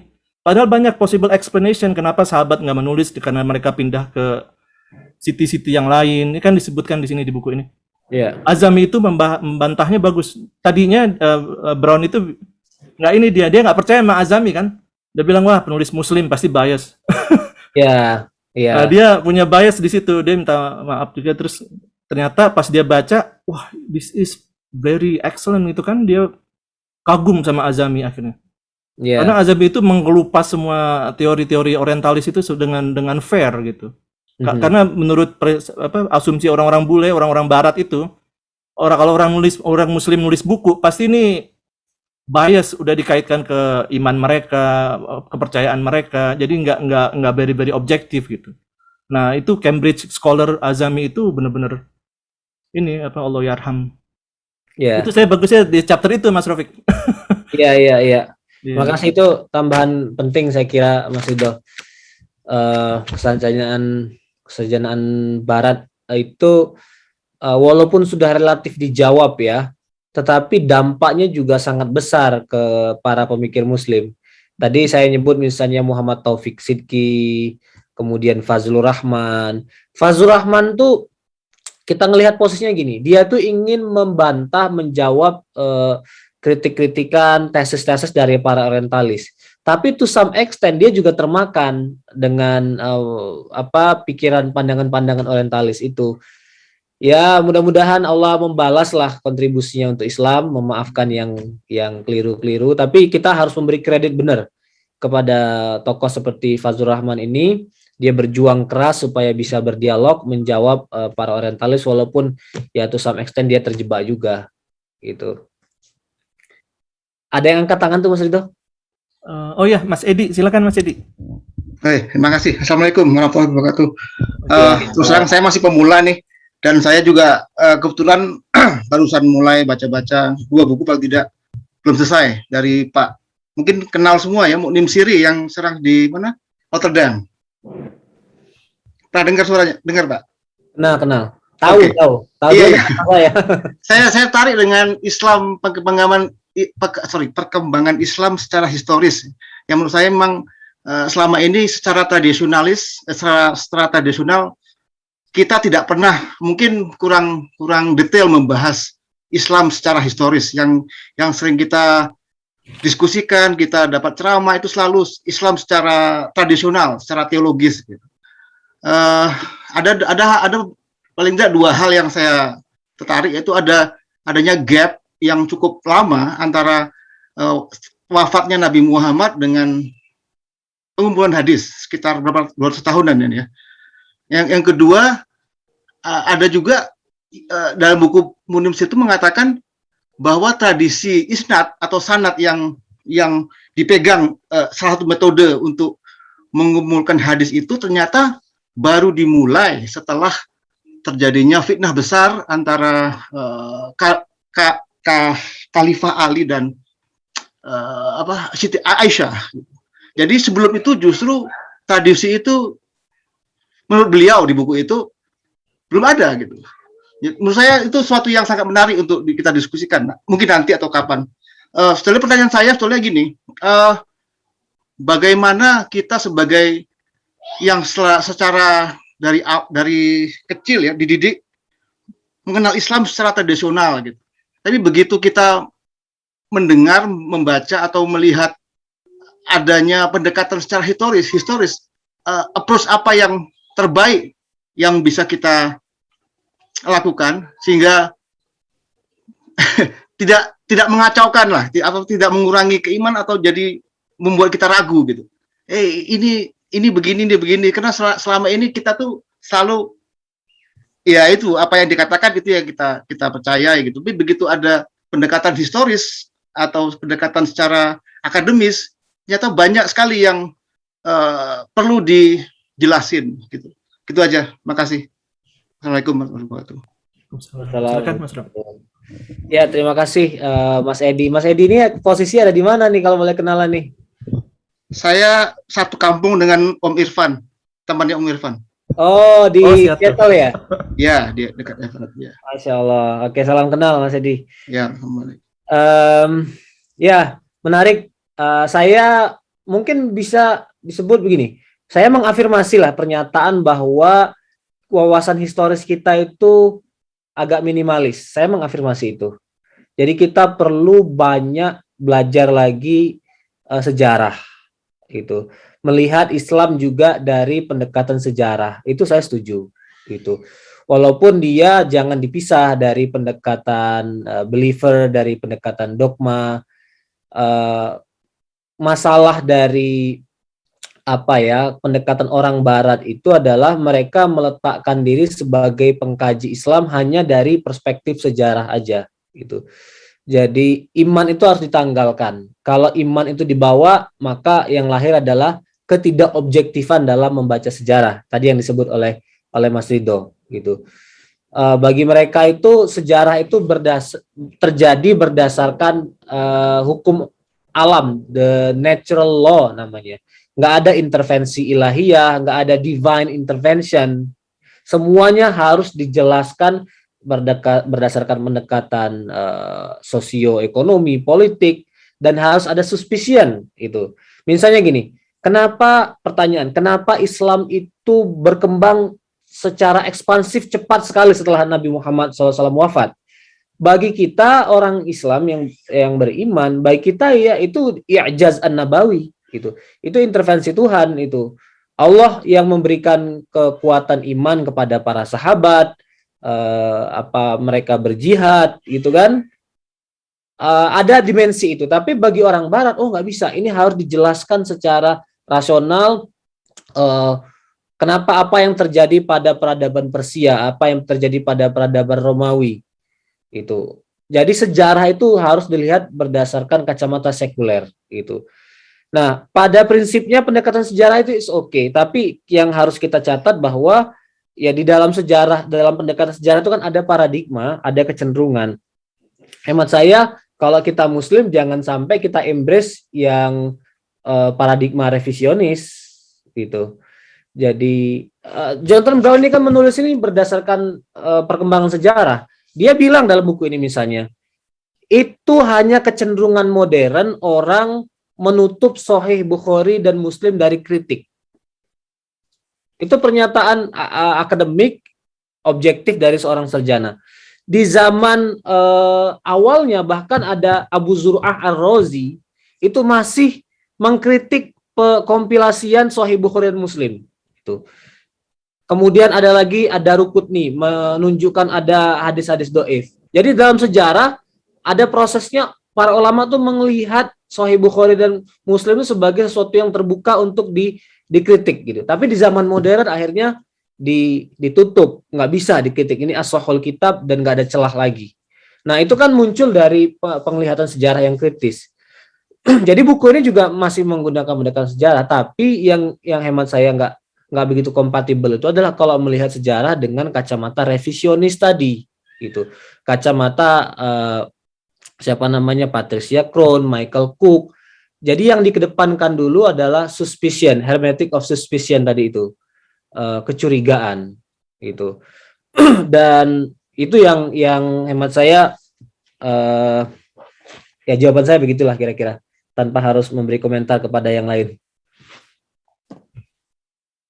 Ini, saya juga ingat Mas Rofik mau menambahkan nih buat Mas Edi. Silakan. Iya, Patricia Crone itu sudah menarik itunya, teorinya dia itu, Hajarism itu kan. Dia mengakui salah. Jadi dia mengasumsinya banyak. Malah dia nganggapnya remeh aja. Itu kan waktu kita masih muda, kata dia. Waktu di interview sama TV kan, tentang teori Hajarism itu. Jadi dia cuma asumsi bahwa tulisan-tulisan mengenai Nabi dan para sahabat itu tentang Islam itu ditulis oleh orang Islam. Dari mana kita tahu itu benar gitu? Bisa aja kan mereka membuat-buat untuk kebagusan agama mereka gitu. Nah terus Brown itu bilang kan, Jonathan Brown bilang, kamu mengharapkan dengan siapa? Siapa yang mau kamu? What is the alternative records, historical records? Apa ada rabai-rabai Kristen-Kristen yang menulis catatan-catatan waktu Nabi hidup seluruhnya gitu kan? Kegiatan mereka sehari-hari kan nggak ada gitu. Apakah kamu mau percaya dengan enemy of Islam yang menulis? Makanya si Jonathan Brown mengasih buku kan, yang Seeing Islam from Others kan, ada Robert Holland kalau nggak salah ya. Itu bukunya ada di itu. Jadi dia profesor, dia nggak tahu saya profesor apa enggak, dia Robert Holland itu mencantumkan semua narasi-narasi yang ditulis oleh non-Muslim pada zaman zaman bersamaan dengan Nabi dan para sahabat. Ini di zaman-zaman expansion. Jadi beberapanya kayak Jacobi, Records of Jacobi, itu tulisan-tulisan non-Muslim tentang Islam pada saat itu. Nah, orang-orang yang menolak adanya Nabi Muhammad, dibilang Nabi Muhammad itu hanya myth. Kan ada kayak si Warakah Ibnu Warak kan. Yeah. Dia nggak membaca rekod-rekod ini, dia cuma menganggap bahwa semua yang ditulis oleh Muslim tidak bisa saya percaya. Nah, sedangkan para profesor yang very based on historical records, everything supposed to be accepted first to be analyzed. Nggak bisa langsung a priori, because it's written by Muslim, I cannot accept this. Yeah. Jadi dan ini Robert Holland itu menemukan record-records yang ditulis oleh non-Muslim yang isinya sama dengan tulisan-tulisan hadis ini. Walaupun ada semacam derogatory ya, karena mereka enemy of Islam waktu itu, karena invasion kan ya, bahwa Muslim itu menyerbu, kita harus bayar pajak, itu kan jizyah kan.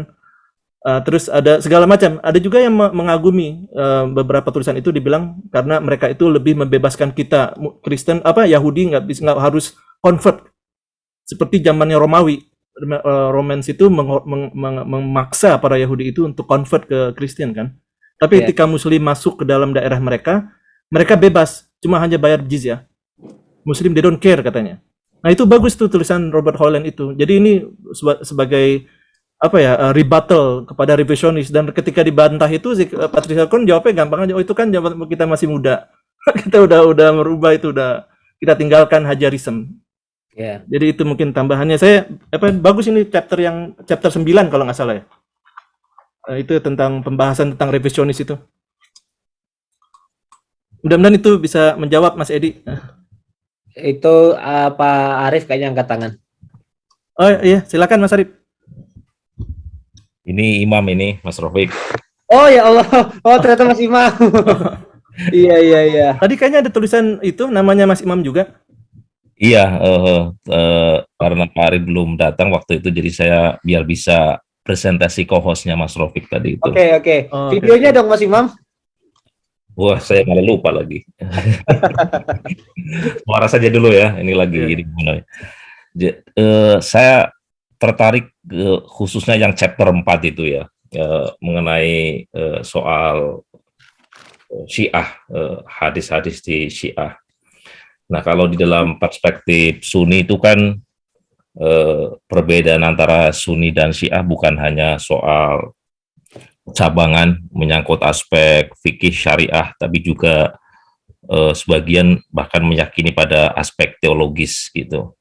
Nah, kalau saya baca sekilas ini yang chapter 4 ini kan Brown itu dia bercerita tentang bagaimana transmisi hadis di kalangan Syiah, dan juga ternyata ada proses saling meminjam. Jadi ada beberapa tradisi Syiah yang juga meminjam transmisi hadis dari kalangan Sunni. Demikian juga sebaliknya, khususnya di kalangan Sunni mengambil tradisi yang Zaidiyah itu di seksi yang belakangan itu di chapter 4 itu. Nah, kalau yang di tradisi Syiah itu kan khususnya yang Imam 12 itu kan transmisi hadisnya itu sangat clear ya.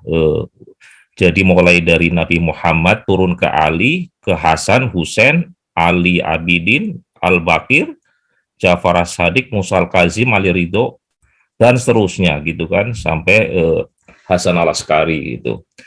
Nah, menariknya selalu diklaim di kalangan Sunni juga selalu mengatakan bahwa para mujtahid Sunni awal itu, khususnya Imam Abu Hanifah itu, guru utamanya adalah Ja'far As-Sadiq kan kayak gitu ya.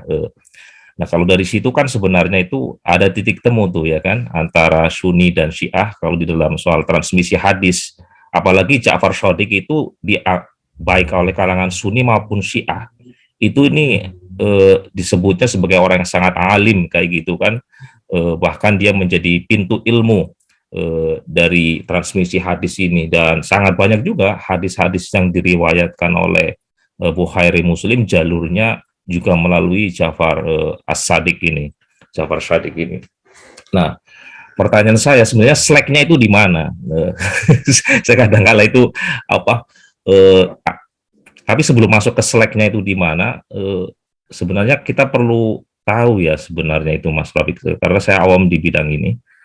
Apakah transmisi hadis di kalangan Syiah, kanon-kanon hadis di kalangan Syiah itu memiliki ketatan yang sama kayak gitu ya dengan apa yang dimiliki oleh Sunni. Kalangan Sunni kan sudah jelas, karena saya juga pernah belajar kayak gitu kan, bagaimana periwayatan hadis itu begitu sangat ketat, baik dalam menyangkut soal matanya maupun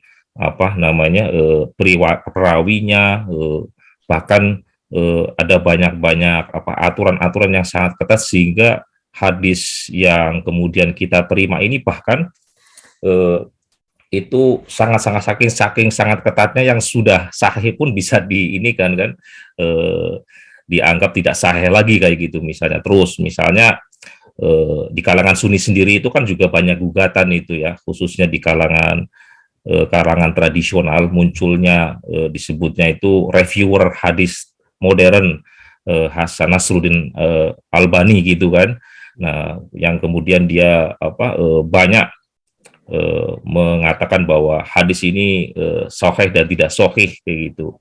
Yang kritik utamanya kemudian Nasruddin Albani ini sebenarnya tidak memiliki transmisi keilmuan, karena kita tidak tahu sebenarnya gurunya dia itu siapa, karena dia kalau dibaca riwayat hidupnya itu dia belajar dari buku gitu. Sementara kalau imam-imam hadis yang ini kita kan belajar langsung. Kalau misalnya dengar ceritanya Imam Syafi'i itu kan ada filmnya itu yang Mas itu pernah cerita itu ya, Imam siapa itu ya, Imam Hambali ya, ya Ibnu Hambali itu saya tonton itu menarik sekali, itu cerita tentang periwayatan hadis juga itu. Jadi bagaimana Imam Syafi'i itu berkelana sampai kemudian dari kota ke kota kayak gitu ya, kemudian bertemu dengan para imam untuk mendapatkan periwayatan hadis itu.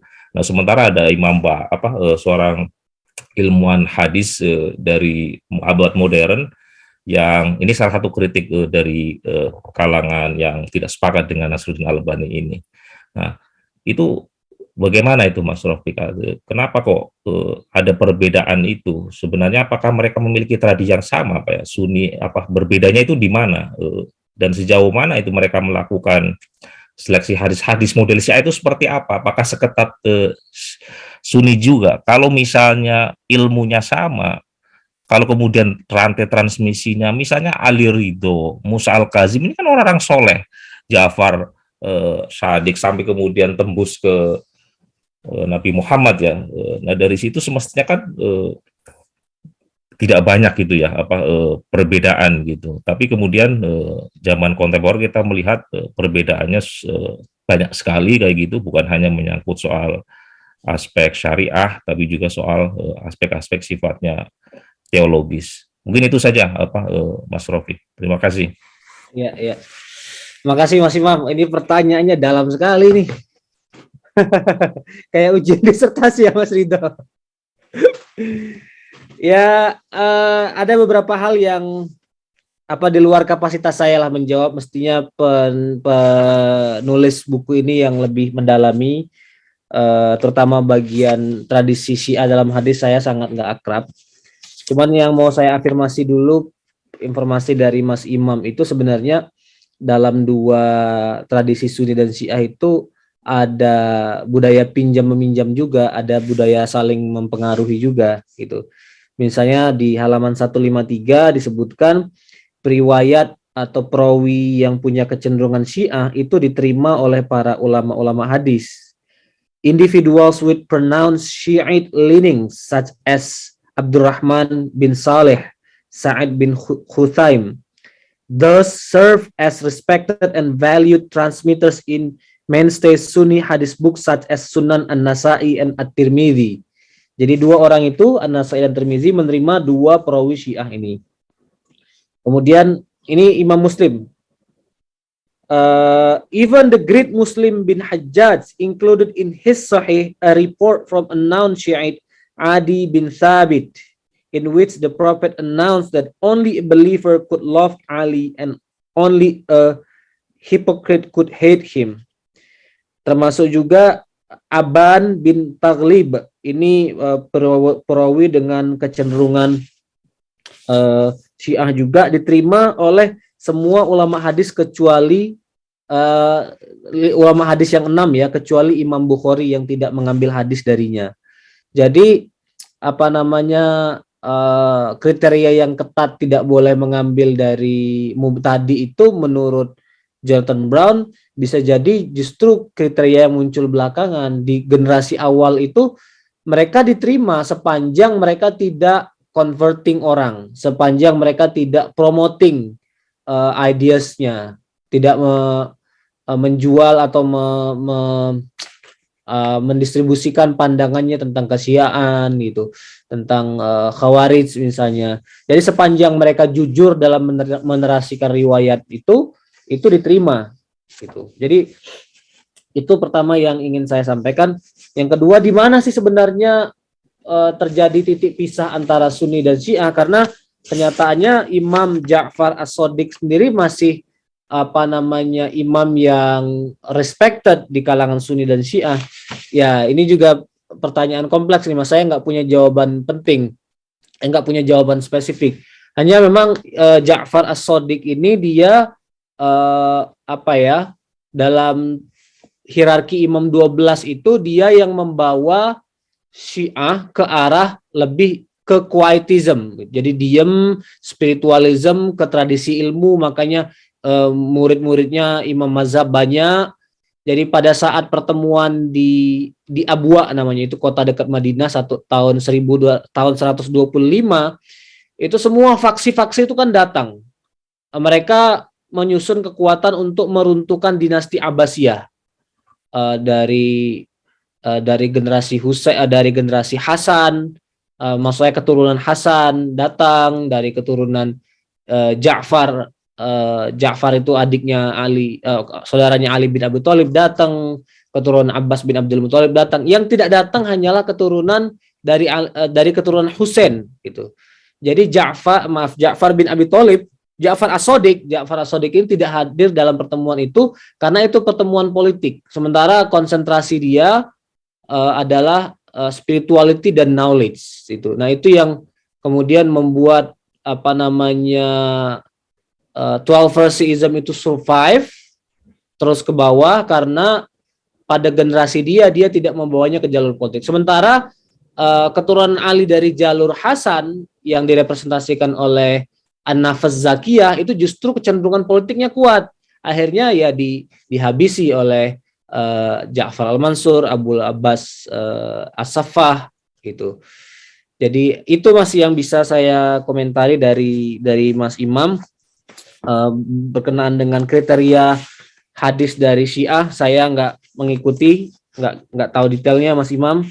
Apakah punya kriteria kesohihan yang sama dengan Sunni? Wallahu alam.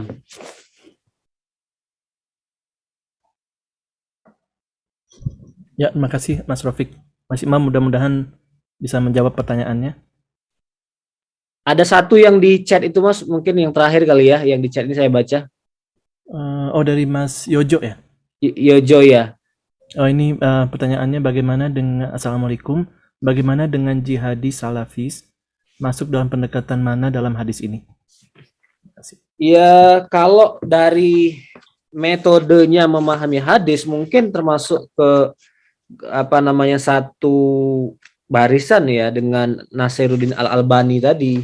Jadi kecenderungannya adalah memahami hadis tidak melalui lensa imam-imam mazhab gitu. Walaupun pandangan dalam hal politiknya pasti berbeda gitu. Mengenai takfir, mengenai pemimpin itu jelas berbeda, tapi cara dia membaca hadis bisa jadi seperti itu. Saya kira begitu. Itu menarik, di konklusinya juga dibahas itu Mas Rafiq, buku ini. Oh ya? Dalam hadis itu lens, how to interpret the hadis. Banyak orang kan kalau dalam sunni itu kan dengan ijma ulama. The lens how to interpret. Makanya tadi Mas Rafiq bilang kan belajar hadis dari ada guru yang memahami dalam school of thoughts yang mana gitu kan. Nggak bisa sendiri interpretation. Yang saya lihat emang kebanyakan orang-orang yang takfiri atau apa, they tend to belajar sendiri gitu, dan they have background. Kemarin saya juga bercakap-cakap dengan Imam Jihad Safir di Muktamar. Dia juga bilang bahwa kelompok-kelompok seperti itu kebanyakan mereka menutupi their weaknesses by showing off their rulings, fatwa, bikin fatwa sendiri gitu. Yang ini kecenderungan yang anak-anak muda juga yang masuk ke dalam barisan itu, kelompok-kelompok seperti itu. Itu di conclusionnya ini ada kalau Syiah tadi dengan lens para imam yang ahlul bait, sedangkan dalam Sunni itu lensnya itu ijma ulama. Yang di halaman conclusion itu ada how to interpret, because pembahasan hadis itu kan ada matannya yang kadang-kadang it doesn't make any sense kan, yang kayak seperti yang tadi dibahas tentang Abu Bakar yang di Mesir itu gelombang inkar sunnah yang berkaitan dengan sains langsung ditolak misalnya. Padahal hadis itu kata Jonathan Brown metaphorical, kontennya bisa metaphorical kan. Oh, yang sans prostate itu ya? Iya. Terus saya juga tahu di Indonesia tuh dan di Amerika juga yang tadi Edip Yüksel itu banyak pengikutnya kan.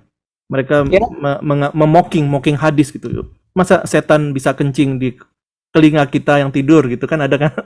Atau setan terkentut-kentut mendengar azan. Nah, itu orang-orang itu kayaknya seperti disgusting mendengar itu. Sedangkan secara metaphorical atau secara literal pun, how do you know the nature of Satan? How do you falsify that statement gitu kan? Nggak bisa kamu langsung bilang hadis nggak bisa dipercaya karena nggak make sense gitu.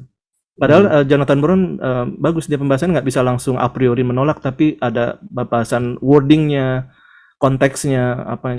Jadi ada banyak faktor dalam menjelaskan hadis itu. Ya.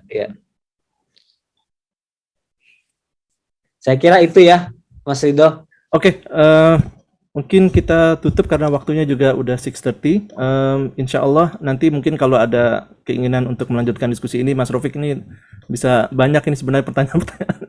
Ya. Kita bisa nanti di lain kesempatan insya Allah. Tapi insya Allah kita akan lanjut ini program ini Mas Rafiq buat untuk pembahasan bedah buku. Silakan barang siapa yang mempunyai buku-buku yang tertarik untuk dibedah atau dibahas bersama-sama, silakan mengirimkan ke Mas Rafiq ya, lewat atau masuk ke WhatsApp Muhammadiyah bisa juga di sana. Nanti kita jadwalkan insya Allah Mas Rafiq. Mungkin itu aja. Terima kasih atas kehadiran teman-teman semua. Mudah-mudahan apa yang kita bahas di kesempatan kali ini selalu mendatangkan keberkahan dan blessing from Allah Subhanahu wa Ta'ala. Untuk itu saya mohon maaf sebagai moderator apabila ada kekurangan. Mari kita tutup bersama-sama dengan kafaratul majlis. Subhanaka Allahumma wa bihamdika asyhadu an la ilaha illa anta astaghfiruka wa atubu ilaik. Bismillahirrahmanirrahim. Wal 'asr innal insana lafi khusr illa alladziina aamanu wa 'amilus solihati wa tawassaw bil haqqi wa tawassaw bis sabr. Jazakumullah khair semuanya. Wabillahi taufiq wa hidayah. Wassalamualaikum warahmatullahi wabarakatuh. Assalamualaikum. Waalaikumsalam warahmatullahi wabarakatuh. Terima kasih Mas